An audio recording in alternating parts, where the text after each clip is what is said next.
Edmundo Rolón Mundi, buenas tardes. Buenas tardes, Guillermo. Muy buenas tardes a la audiencia de Radio Carinal, a la orden. Gracias por atendernos. Estamos con Roberto Sosa hablando de la... Hola, Roberto. ¿Qué tal? ¿Cómo te va, Edmundo? Muy bien, gracias. Estamos hablando acá de la legislación electoral en realidad y lo que tiene que ver con el financiamiento político, ya que hubo una norma del 2012, después una modificación del 2020. Sobre todo en lo que se refiere a este que es uno de los temas ahora, el pedido. Y hasta ahora no están acertando con la norma. No se está acertando. Bueno, ahí va a venir tu análisis después, pero quiero ir al tema primero puntual. El puntual es que, por lo que pudimos leer, la norma en el 2012, la Ley de Financiamiento Político, establece que no se pueden financiar actividades electorales con el subsidio que se entrega a los partidos desde el Estado y con el aporte anual que se hace a los partidos desde el Estado. O sea, ese dinero no se puede destinar a pagar actividades electorales o actividades de campaña, ni siquiera encuestas electorales, dice la ley en su artículo 70. ¿Coincidís con esa lectura o qué análisis haces? Y mira, esto debió ser una política de Estado.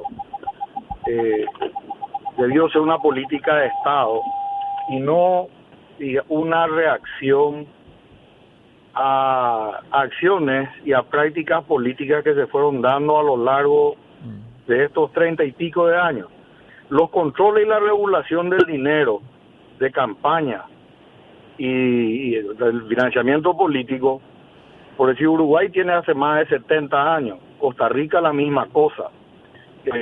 Para Europa es algo ya cultural y moral absolutamente incorporado, ¿verdad? Tenemos la renuncia a la candidatura del padre de la Comunidad Europea, Helmut Kohl, al identificarse una donación no declarada. A Mitterrand en Francia por haber aportado un grupo de inversores a su campaña que supuestamente la había beneficiado en una gestión pública. O sea, para el primer mundo es absolutamente normal. Nosotros modificamos el sistema de gobierno y de elección en el 92 y nos olvidamos, vamos a decirlo así, nos olvidamos de regular el dinero en la política. Entonces el dinero inicial lo tenía el Estado. El financiamiento irregular e ilegal venía de las instituciones públicas muchas veces, de la aduana, de la antigua Corposana, Antelco, el Ministerio de Obras Públicas, etcétera. Eso después se va controlando a las instituciones públicas, pasa al sector privado, el sector privado tenía totalmente libre. Posteriormente, los grupos de economías ilegales y negras, como las, organizaciones criminales y otras, ven una gran oportunidad de ingresar a la política a través de un financiamiento no regulado. Entonces, surgen diferentes propuestas de normativa, pero ninguna está cumpliendo el efecto esperado.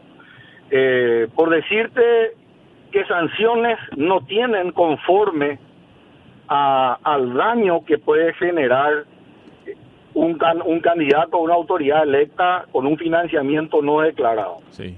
Porque hasta inclusive hoy más que nunca, pero siempre estuvo latente eso, que el financiamiento puede ser internacional, ¿verdad? ¿Y qué podemos esperar de un financiamiento internacional en unas elecciones nacionales? ¿A quién va a responder el gobierno o la autoridad electa en ese caso? Por eso digo, la normativa debió de establecer una guía. El primer proyecto de ley lo presenté yo en el 2005, era amplio, general, como para que se empiece a discutir. Ese proyecto fue sufriendo diferentes modificaciones, es aprobado en el 2012 recién, implementado en las municipales del 2015. Recuerdo en el 2015, por dar así, no para tocar el tema de Horacio Cartes hoy, ¿verdad? Pero recuerdo que en ese entonces era presidente de la República y hace referencia en el discurso de victoria de la noche de que esa campaña la pagó enteramente el presidente de la República, ¿verdad? Como si fuera de que eso es un, no sé, digamos un plus que tenían esos candidatos. En cualquier país serio, ese candidato pasaba a tener un vicio de nulidad que le hacía perder las elecciones. Para nosotros, por eso digo, para nosotros, inclusive en los titulares, en los medios, dice tal candidatura es la que tiene la billetera. Nadie se pregunta, por eso yo todavía no llegamos a un punto de entender, ¿verdad?, de que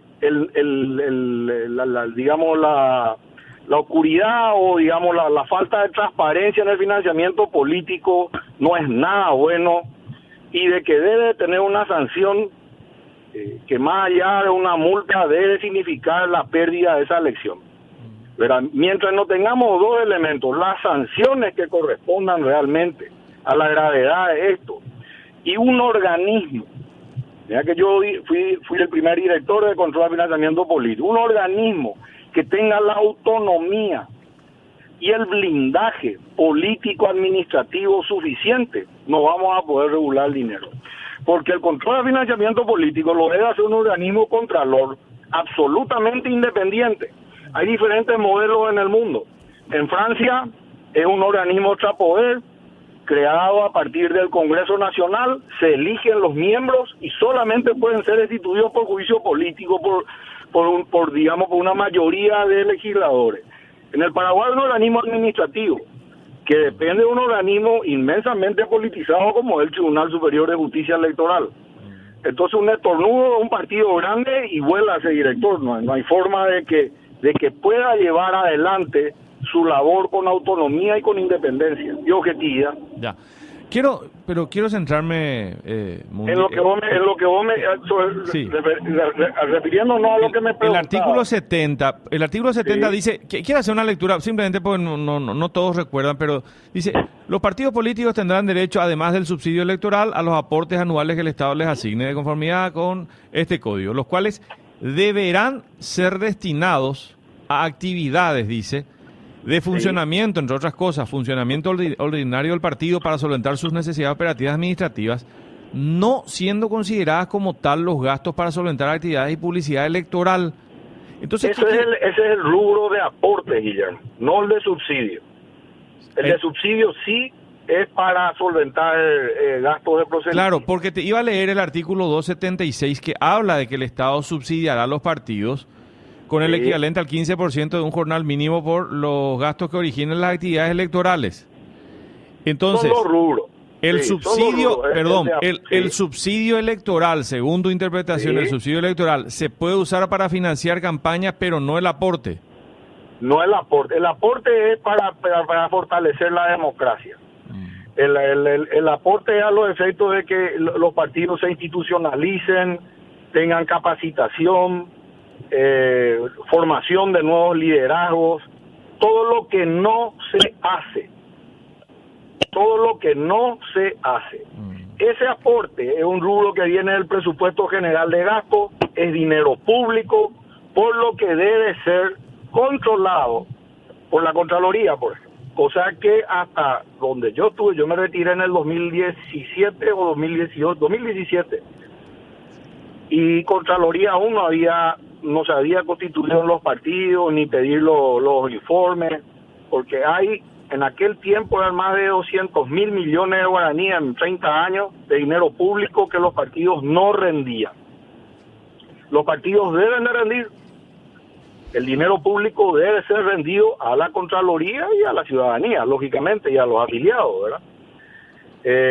Entonces, hay dos rubros, el de aporte y el de subsidio. El de subsidio sí es la devolución de parte de los gastos de campaña. Sí, por eso, porque estoy teniendo acá la ley de financiamiento político, y efectivamente en el 276 habla del subsidio a los partidos, movimientos políticos, en los gastos que originen las actividades electorales con el 15% de un jornal mínimo por cada voto válido obtenido para el Congreso Nacional, ¿verdad? En las últimas elecciones.